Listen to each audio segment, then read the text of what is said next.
Derrama teu poder, teu espírito, a tua graça, a tua misericórdia. Continua conosco, Senhor. Oh, meu Deus, aleluia. Usa poderosamente a tua filha, a tua serva nas tuas mãos, Senhor. Fala grandemente com essa igreja, Senhor. Aleluia. Multiplica o povo dessa casa, Senhor. Vem salvar, vem curar, vem batizar no Espírito Santo. O teu poder é grande para manifestar a tua glória aqui essa noite. Nós te pedimos, Pai, e te agradecemos em nome do Senhor Jesus, aquele que reina em nossa vida. Amém. Graças a Deus.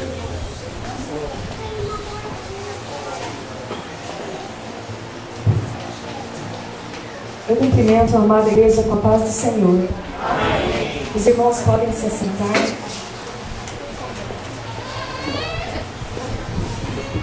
Para mim é motivo de muita alegria estar mais uma vez aqui convosco. Torno a agradecer o convite do pastor Reinaldo e da sua esposa, missionária Késia. Gostaria de ler com vocês, mais uma vez, o tema deste congresso, livro de Ageu, capítulo 2, versículo 6 e versículo 9. Por gentileza, abram comigo.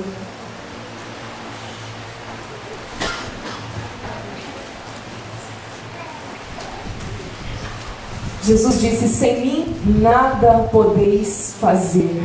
Eu sem Deus não posso fazer nada. Mas o Senhor, que é o dono dessa festa, Ele pode te alcançar nesta noite. Ele pode te abençoar nesta noite. Ele pode te renovar nesta noite e fazer grandes coisas na sua vida. Ageu capítulo 2, versículo 6. Porque assim diz o Senhor dos Exércitos: ainda uma vez, daqui a pouco, farei tremer os céus e a terra, o mar e a terra seca. Versículo 9. A glória desta última casa será maior do que a primeira, diz o Senhor dos Exércitos. E neste lugar darei a paz, diz o Senhor dos Exércitos. Podeis assentar. Nós falamos ontem um pouquinho a respeito do profeta Ageu, um profeta pós-exílico, o profeta que foi levantado por Deus para exortar o povo a reconstruir o templo, a terminar uma obra que estava abandonada, um profeta que foi obediente à voz de Deus, entregou com eficácia a mensagem do Senhor. O ministério dele durou cerca de 4 meses, mas houve grande resultado, porque segundo a palavra dele, aquele povo voltou a construir e terminou o templo do Senhor. Nós também falamos ontem que o povo foi levado para o exílio babilônico por conta da sua desobediência, por conta da idolatria, porque se corromperam com os vizinhos, porque se prostraram diante dos deuses pagãos daquela região circunvizinha e adoraram a paus, pedras, deuses feitos por mãos de homens, e não renderam glória ao único, ao digno, aquele que havia tirado aquele povo do Egito com mão forte, com braço estendido. E eles também desobedeceram num segundo ponto, porque o Senhor através de Moisés havia dito que era para ensinar a lei de Deus aos seus filhos, que era para falar da lei do Senhor, assentando, andando pelo caminho, levantando em todo o tempo. Esta lei deveria ser inculcada na cabeça dos seus filhos, e eles também falharam nesse quesito, não ensinaram a lei de Deus.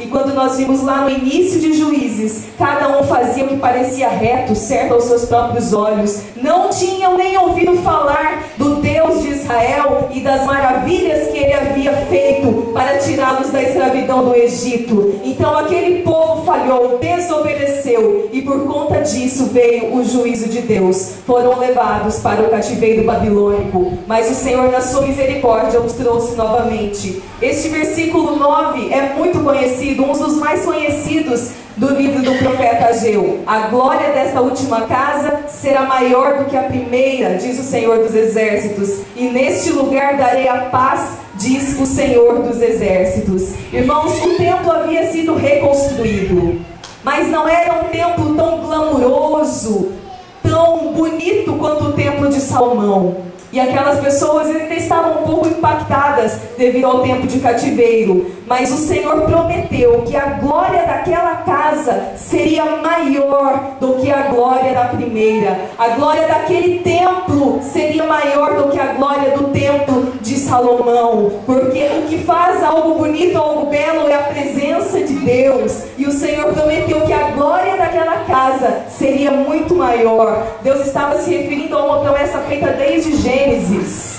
Deus estava falando do Cordeiro que foi morto antes da fundação do mundo. E este Cordeiro, Jesus Cristo, é quem tornaria aquela casa, aquele templo, muito mais glorioso do que o templo de Salomão. E nós sabemos que na plenitude dos tempos, no ponto determinado por Deus, Jesus veio a este mundo. Quando o poder ali era dos romanos, quando a influência era grega e quando a religião era judaica. Neste tempo determinado, Jesus veio ao mundo. E Filipenses capítulo 2, versículo 5 nos orienta algo: de sorte que haja em nós o mesmo sentimento que houve em Cristo Jesus, que sendo em forma de Deus, não usurpou para si ser igual a Deus, mas esvaziou-se de si mesmo, humilhou-se, sendo obediente até morte e morte de cruz. Por isso também Deus o exaltou soberanamente e lhe deu um nome que é sobre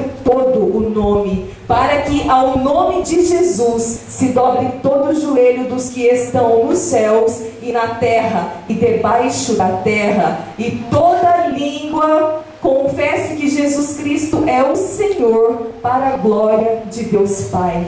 Jesus, Ele se entregou por nós. Jesus veio a este mundo, o Verbo se fez carne e habitou entre nós. E nós vimos a glória de Deus através do seu Filho unigênito, cheio de graça, cheio de formosura. E estes versículos, quando diz aqui no versículo 6, ainda uma vez daqui a pouco farei tremer os céus e a terra, o mar e a terra seca, está se referindo à volta de Jesus Cristo, onde serão abalados céus e terra, onde a grande esperança do crente irá se concretizar. O Senhor Jesus voltará. Essa é a nossa convicção, essa é a nossa esperança. Ele foi, mas Ele disse que foi preparar morada, mas Ele voltará para nos levar, e onde Ele estiver, que estejamos nós também. Portanto, devemos estar preparados para quando a trombeta soar, nós sejamos arrebatados e viemos a encontrar o Senhor Jesus nos ares. Que nós tenhamos o nosso corpo realmente transformado, um corpo glorificado, e estaremos para sempre ao lado do nosso Senhor. E Jesus, quando pisou aqui nesta terra, certa feita entrou na sinagoga ali em Nazaré, tomou o rolo da lei e leu o livro de Isaías no capítulo 61 e disse: hoje se cumpriu esta profecia. E o que é que estava escrito lá em Isaías capítulo 61? Quem quiser abrir comigo, Isaías 61. O Espírito do Senhor Deus está sobre mim, porque o Senhor me ungiu para pregar boas novas aos mansos, enviou-me a restaurar os contritos de coração, a proclamar liberdade aos cativos e abertura de prisão aos presos, e a pregoar o ano aceitável do Senhor e o dia da vingança do nosso Deus, a consolar os tristes, a ordenar acerca dos tristes de Sião que se lhes dê glória em vez de cinza, óleo de gozo em vez de tristeza, vestes de louvor em vez de espírito angustiado, a fim de que se chamem árvores de justiça, plantações do Senhor, para que Ele seja glorificado. Ao ler esta passagem, Jesus disse em alto e bom som que naquele dia esta profecia se cumpriu. Naquele dia foi realmente realizado, concretizado o que Isaías disse séculos antes. Então Jesus, Ele veio para cumprir todas as profecias do Antigo Testamento. Há quem não dê muito valor ao Antigo Testamento, dizendo que é bom estudar só o Novo. Só que o Novo Testamento é a concretização do Antigo. A Bíblia é um todo harmônico, ela não se contradiz. E no Antigo Testamento, desde Gênesis capítulo 3, falou sobre Jesus Cristo, falou a respeito do Messias. E no Novo Testamento, Jesus veio para cumprir toda esta palavra. Jesus veio para inaugurar um novo tempo, um novo testamento. E é por isso que estamos aqui nesta noite. Jesus veio a este mundo para nos resgatar do império das trevas, para nos livrar do poder da morte e para apregoar um tempo, um ano aceitável do Senhor. Jesus levou sobre si os nossos pecados, porque nós sabemos que o que faz divisão e separação entre nós e Deus são os nossos pecados e as nossas iniquidades. O próprio Isaías disse: Deus não está com as mãos encolhidas, nem com os ouvidos agravados, para que não possa vos ouvir, mas as vossas iniquidades é que fazem separação entre Ele e vós, e Ele não pode vos ouvir. Jesus veio fazer esta reconciliação, e através do seu sangue, através do seu sacrifício, nós somos reconciliados com Deus, nós somos justificados pelo sangue do Cordeiro, que foi imolado, que foi morto antes da fundação do mundo.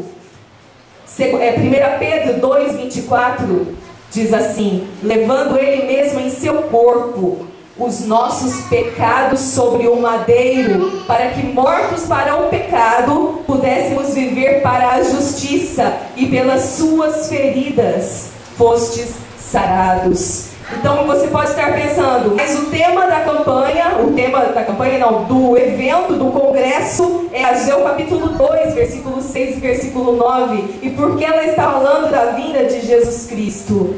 Porque estes versículos estavam se referindo ao Messias. O primeiro abalo teve lá quando Moisés estava no Monte Sinai. E o outro abalo de dimensões cósmicas, da qual trata o versículo 6, virá no Apocalipse, virá no fim, quando Jesus se manifestará como Rei dos Reis, como Senhor dos Senhores. E aí toda língua haverá de confessá-lo, todo joelho se dobrará a Ele, e todos reconhecerão que Ele é Deus. Até mesmo os que os transpassaram, até mesmo estes reconhecerão que Ele é o Messias, que Ele é o Senhor. Nós, irmãos, nós somos morada do Espírito Santo de Deus. Jesus, Ele abriu esse novo caminho. E a partir daí, o Espírito Santo, Ele disse: eu vou, mas eu não vou deixar vocês órfãos. Eu vou enviar outro, eu vou enviar o Consolador, e Ele vos fará lembrar das minhas palavras. E o Espírito Santo, ali, no dia em que estavam congregados, festejando, celebrando o dia de Pentecostes, a festa de Pentecostes, o Espírito Santo desceu sobre aquelas pessoas e eles foram cheios, tão cheios que transbordaram, falaram em outras línguas. E todo aquele que aceita Jesus está convidando o Espírito Santo para morar no seu coração, para habitar na sua vida. Então nós somos o templo do Espírito Santo de Deus. Aqui estava falando de um templo físico, mas nós vamos falar agora do nosso próprio corpo, que é o templo do Espírito Santo de Deus. Com o nosso corpo nós servimos ou a Deus ou ao inimigo. Só existem estas duas opções. Com o seu corpo, ou você serve a Deus, ou você serve ao inimigo. Isso está escrito lá em 1 Coríntios 6,9, quando Paulo disse: ou não sabeis que o vosso corpo é templo do Espírito Santo, que habita em vós, proveniente de Deus, e que não sois de vós mesmos, porque fostes comprados por bom preço. Glorificai, pois, a Deus no vosso corpo e no vosso espírito, os quais pertencem a Deus. Deus quer estabelecer, irmãos, reformas profundas no nosso templo. O Senhor Deus, Ele quer estabelecer reformas profundas na nossa vida, porque Ele tem grandes coisas a fazer, Ele tem grandes coisas a realizar. Mas a nossa casa precisa estar arrumada, a nossa casa precisa estar limpa, precisa estar preparada para que o Senhor realize a sua obra nas nossas vidas. E somente o arrependimento e a obediência é que trará a santidade que o Senhor requer de nós. Obediência, arrependimento. A primeira mensagem de Jesus: arrependei-vos, dê frutos dignos de arrependimento. João Batista também, quando veio preparar o caminho de Jesus, disse: arrependei-vos. O que é arrepender? Eu sei que eu já falei outras vezes, mas vou falar novamente. É como se você estivesse dentro de um ônibus e você descobrisse que pegou o ônibus errado. Você quer ir para um local, só que o ônibus está te levando para outro lugar. Intelectualmente você entende que dentro daquele ônibus você jamais chegará no destino esperado. Emocionalmente você fica triste por saber que tomou o ônibus errado, mas de nada adiantaria se você não tomasse a decisão de descer do ônibus errado e entrar no ônibus certo. Isso é arrependimento. Arrependimento é você reconhecer que conforme você está caminhando, você não vai chegar ao céu. É você ficar triste por estar indo pelo caminho errado. E mais importante, tomar a decisão de entrar pela porta estreita e andar no caminho apertado, mas esse é que te conduzirá à vida eterna. É necessário arrependimento. E você pode dizer: eu já aceitei Jesus, eu não preciso mais me arrepender. Só que nós, ao aceitarmos a Cristo, começa o processo na nossa vida. A Bíblia diz que a vereda do justo é como luz da aurora, que vai brilhando a cada dia até ser dia perfeito. Ninguém aqui está glorificado, está na santidade absoluta. Então nós temos o que melhorar, sim. Se estamos aqui, é porque ainda precisamos melhorar, ainda precisamos nos santificar um pouquinho mais, precisamos ainda permitir que o Espírito Santo trabalhe nas nossas vidas para fazer o que lhe apraz. Precisamos deixar que Deus tire ainda de nós, apare aquelas arestas, aquilo que impede a sua plenitude nas nossas vidas. E é por isso que estamos aqui nesta noite. Somente através do arrependimento e da obediência nós atingiremos o destino desejado. Se nós insistirmos em abrigar dentro de nós atitudes erradas e pecados, muitas vezes nós estaremos nos enganando e seremos reprovados diante de Deus. E isso, no próprio livro de Ageu, o próprio profeta Ageu fez algumas interrogações a respeito disso, a respeito da santidade, no capítulo 2, versículo 11 a 13. Abra lá comigo, veja o que Deus mandou Ageu perguntar aos sacerdotes.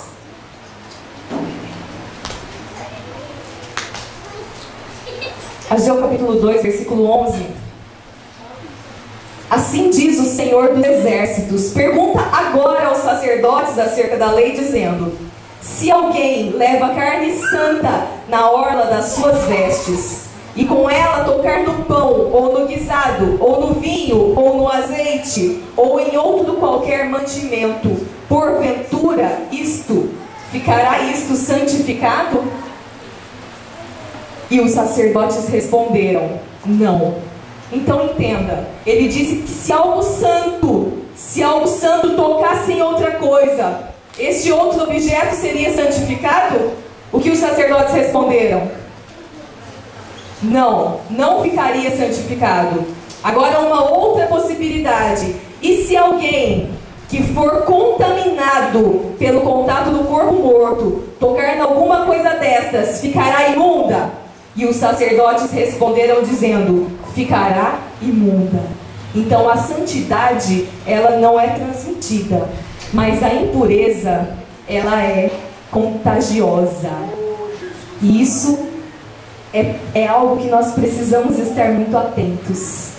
Veja bem, a santidade, ela não é transmitida pelo toque, mas a impureza, a contaminação, o pecado é transmitido. O Senhor faz um apelo à santidade e à consciência pura. A consciência é a voz secreta da tua alma. Através desse questionamento ficou muito claro que a santidade não é transmitida, mas a impureza, ela é contagiosa. ela é contagiosa. Se o santo tocar no imundo, tornar-se-á imundo. Mas se o imundo toca no santo, ele continua imundo da mesma forma. Para Deus aceitar a nossa adoração, nós temos que nos santificar. Nós temos que retirar das nossas vidas tudo aquilo que não provém dele. Todas as características, não é, do pecado, aquelas obras da carne descritas lá em Gálatas, capítulo 5, nós devemos retirar das nossas vidas, para que possamos então frutificar de acordo com o fruto do Espírito. E aí você pode dizer, o que é o fruto do Espírito? É aquilo que o crente, que o cristão, aquele servo do Senhor que está submetido, andando no Espírito, é aquilo que ele exterioriza. Amor, alegria, paz, longanimidade, bondade, benignidade, fidelidade, mansidão, domínio próprio. Só quem já se libertou das coisas da carne é que pode manifestar o fruto do Espírito. Para que o Senhor venha agir nas nossas vidas, nós precisamos limpar todos os compartimentos da nossa alma de tudo aquilo que não provém de Deus, mas aquilo que faz parte da velha natureza, aquela velha natureza que já foi crucificada com Cristo. Agora nós vivemos em novidade de vida. O ponto principal dessa mensagem de Ageu é que a impureza, ela é facilmente transmitida. Devemos estar atentos, vigilantes, não nos deixar contaminar por nada. Apocalipse 22:11 diz algo bem forte: quem é justo, quem é injusto, faça injustiça ainda. E quem está sujo, suje-se ainda. E quem é justo, faça justiça ainda. E quem é santo, santifique-se ainda. Então você já é santo, você já recebeu a nova vida de Jesus, você já foi limpo pela palavra de Deus, você é santo, então santifique-se mais. Santifique-se ainda mais para agradar aquele que te chamou. E continua Jesus dizendo: eis que cedo venho, o meu galardão está comigo para dar a cada um segundo a sua obra. É segundo a sua obra que você vai receber, é segundo aquilo que você faz. E Jesus, Deus está muito mais preocupado com as nossas atitudes do que com os nossos discursos. O Senhor se preocupa verdadeiramente com aquilo que nós somos, com o nosso caráter, com aquilo que fazemos. E Ele retribuirá a cada um segundo as suas obras. E Jesus disse: eu sou o Alfa e o Ômega, o princípio e o fim, o primeiro e o derradeiro. Bem-aventurados aqueles que guardam